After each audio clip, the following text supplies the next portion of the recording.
Ada tahapan tingkatan orang beribadah. Tingkatan 1. Abidin 2. Muhibin 3.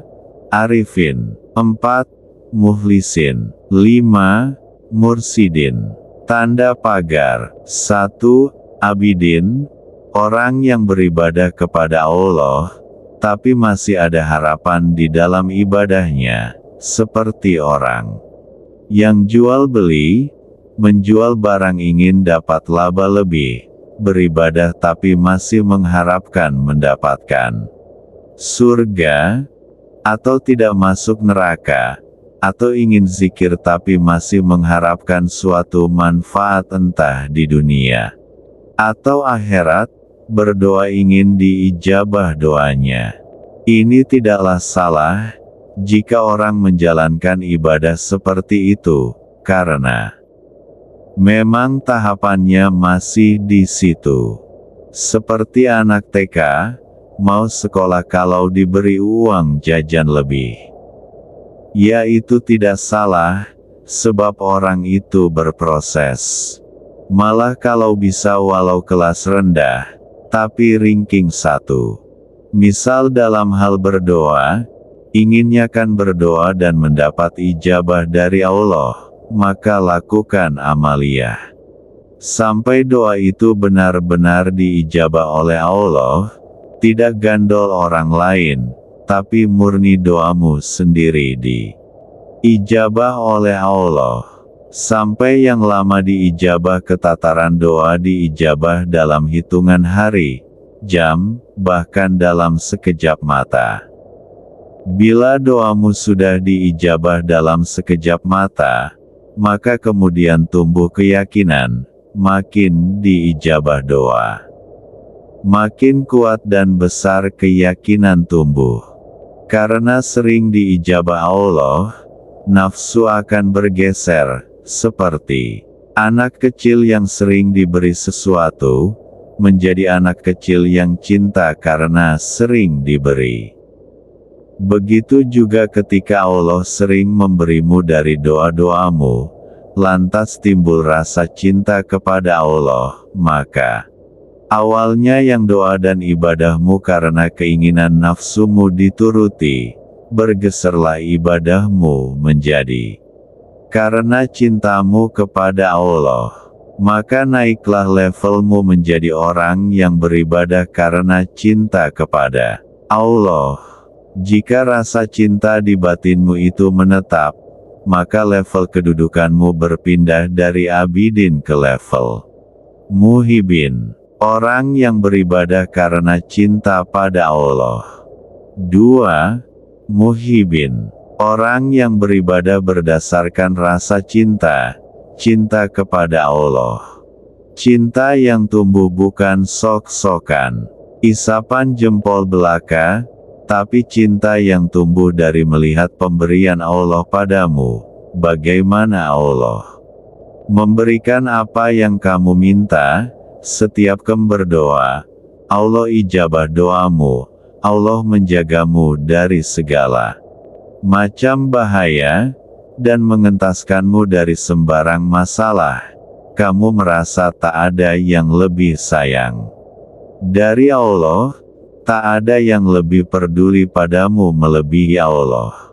Saat itu kamu sudah tidak inginkan kepentinganmu lagi dan tidak inginkan selain berbuat yang membuat Allah suka dan senang, seperti seorang lelaki jatuh hati pada perempuan, apa yang disukai oleh perempuan yang dicintai, apa juga yang sebelumnya tak disukai, maka demi yang dicintai, apapun itu akan dilakukan, dan apa yang disukai sebelumnya demi perempuan yang dicintai membenci, maka sesuatu itu akan ditinggalkan demi orang yang dicintai.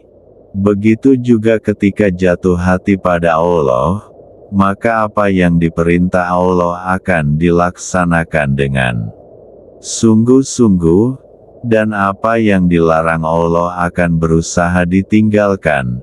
Dalam hati hanya ada Allah.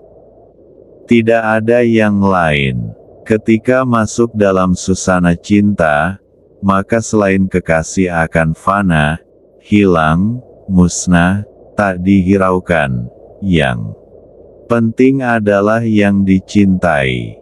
Umpama dunia ini milik berdua, yang lain ngontrak.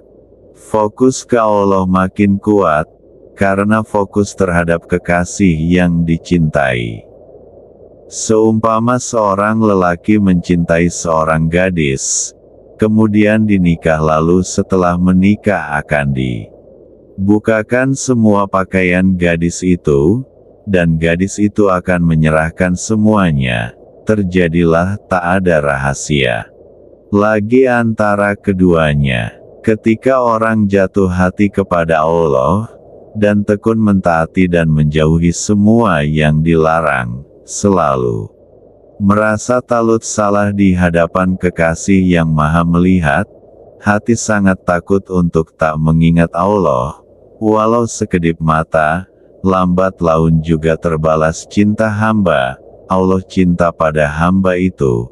Ketika Allah cinta, maka akan dibukakan hijab penutup antara hamba dengan Allah, hijab-hijab alam akan dibukakan, menunjukkan kecintaan Allah pada hamba.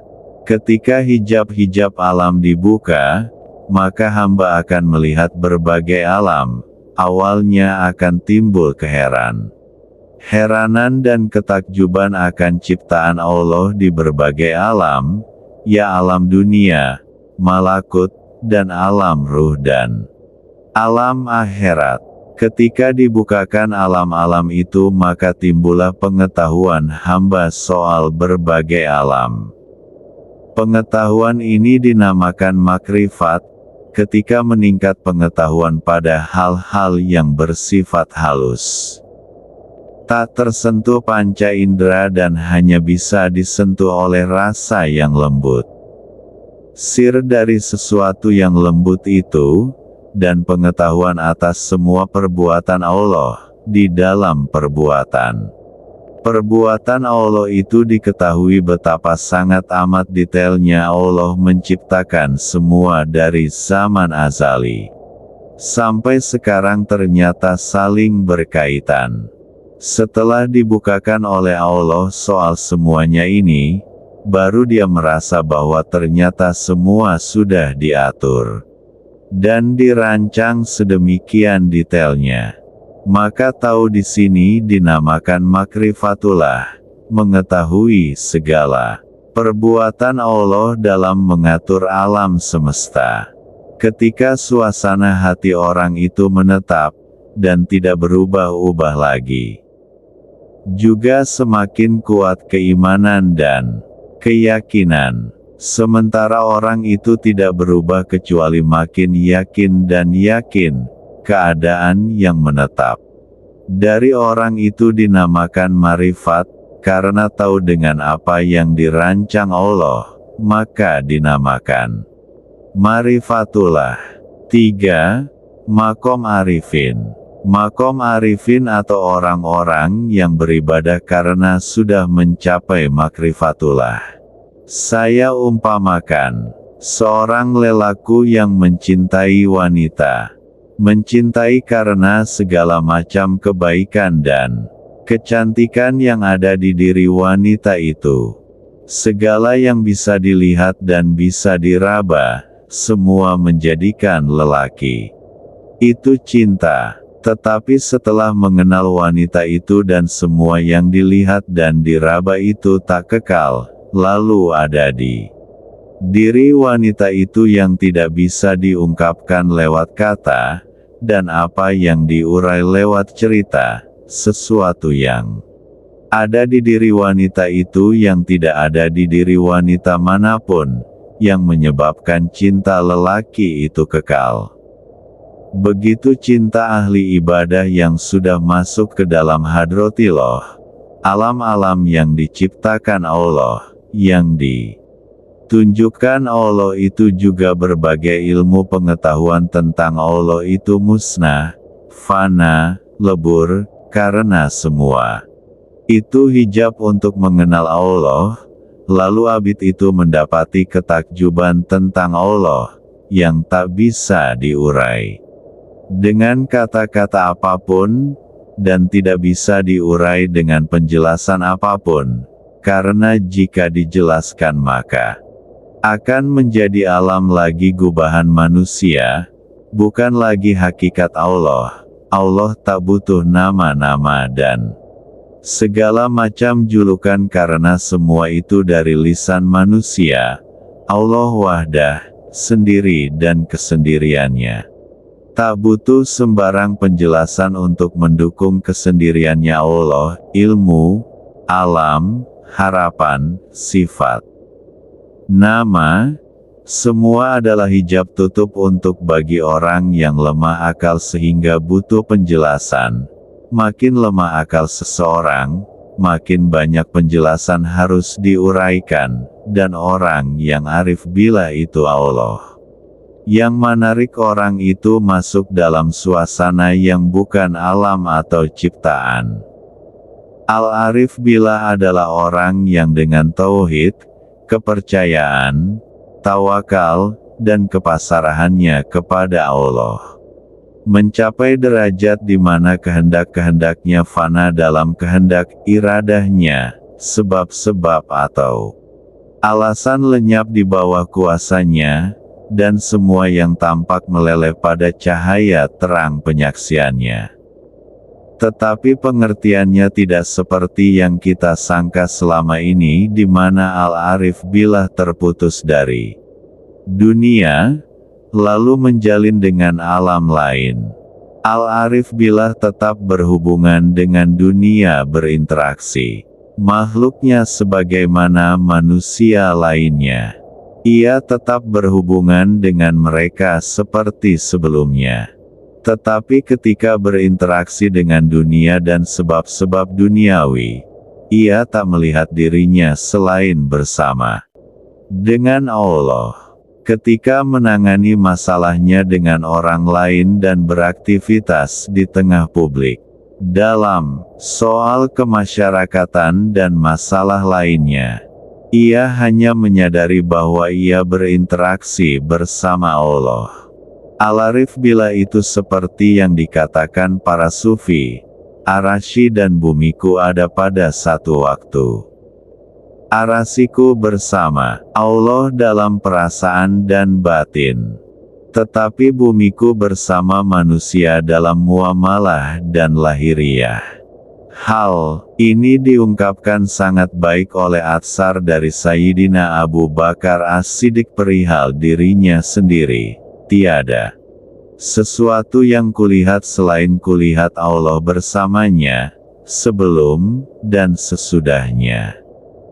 Kondisi ini juga diungkapkan oleh Imam Fakhruddin Ar-Razi, hendaklah kamu bersama mereka secara lahiriah, tetapi batinmu bersama Allah. Inilah makam suluk tertinggi kepada Allah setelah makam kenabian. 4. Makom ikhlas. Setelah seseorang masuk ke dalam arif billah, lebur fana, hilang, juga hilang kata marifat. Marifat itu juga bukan Allah, marifat itu juga hijab. Sebab menjadi jarak antara hamba dengan Allah. Allah menarik hamba ke dalam Allah, sebagaimana Rasulullah Miraj ke Sidratul Muntaha, hamba masuk ke dalam Allah, hilang hamba dalam kemutlakan masa kekal, keluar dari masa penciptaan baru. Ketika hamba keluar dari Allah, maka tidak bisa apapun penjelasan mewakili pertemuan dengan Allah di suasana yang kekal, tak ada masa awal dan masa akhir. Kepahaman hanya dirasakan oleh hamba. Kejadian itu merubah hamba menjadi sudah lagi hilang tujuan, karena sudah sampai pada yang di puncak yang dituju. Hamba sudah berubah, tidak ada tujuan beramal, dan sudah tidak ada lagi rasa memiliki amal, ibadah. Semua adalah hak zat yang mutlak wujudnya, merasa semua amal jadi milik Allah, ketika jadi hamba. Sudah melewati makom ikhlas, ikhlas itu bersih, orang yang berharap bersih amalnya dari penyakit. Adalah orang yang belum bersih atau belum ikhlas. Kalau sudah melewati makom ikhlas, maka ikhlas itu sudah bukan lagi tujuan, seperti orang yang sudah meneguk air bersih maka sudah tidak berharap air itu bersih, yang mengharap air itu bersih karena airnya masih kotor. Orang yang sudah masuk ke dalam bako bila kekal bersama Allah, maka sudah tidak amalnya adalah amal dirinya sendiri. Tapi amal yang dilakukan itu adalah amalnya Allah, makanya sudah tidak berusaha amal itu ikhlas atau tidak. Karena sudah tidak melihat lagi dengan amalnya.